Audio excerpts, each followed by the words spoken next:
Attack by stratagem. Sun Tzu said, "In the practical art of war, the best thing of all is to take the enemy's country whole and intact. To shatter and destroy it is not so good.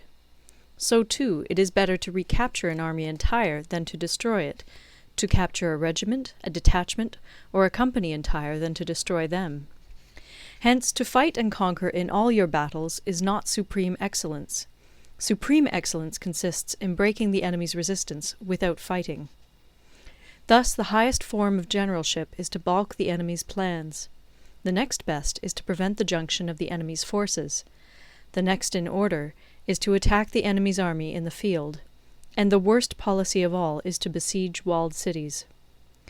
The rule is, not to besiege walled cities if it can possibly be avoided. The preparation of mantlets, movable shelters, and various implements of war will take up 3 whole months, and the piling up of mounds against the walls will take 3 months more.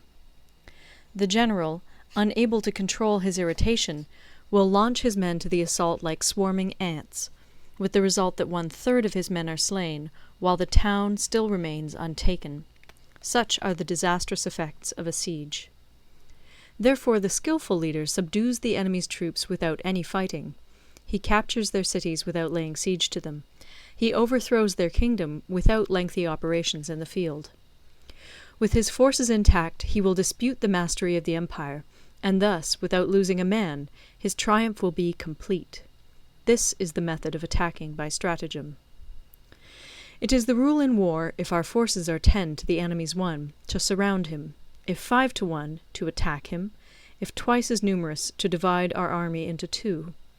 If equally matched, we can offer battle; if slightly inferior in numbers, we can avoid the enemy; if quite unequal in every way, we can flee from him.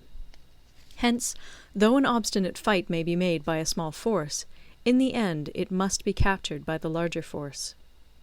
Now the general is the bulwark of the state. If the bulwark is complete at all points, the state will be strong. If the bulwark is defective, the state will be weak. There are 3 ways in which a ruler can bring misfortune upon his army. 1.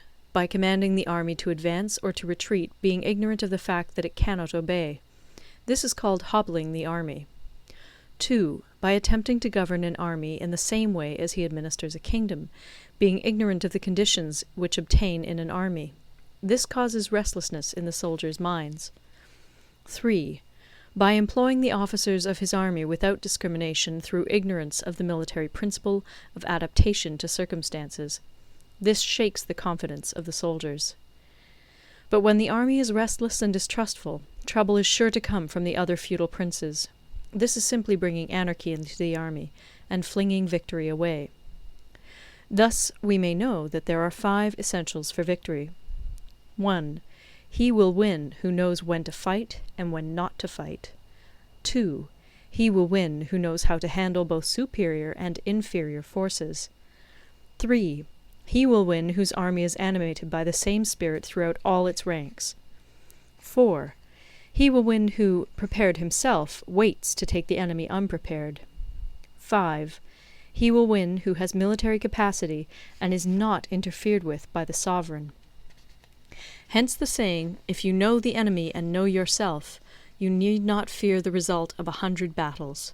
If you know yourself, but not the enemy, for every victory gained you will also suffer a defeat. If you know neither the enemy nor yourself, you will succumb in every battle.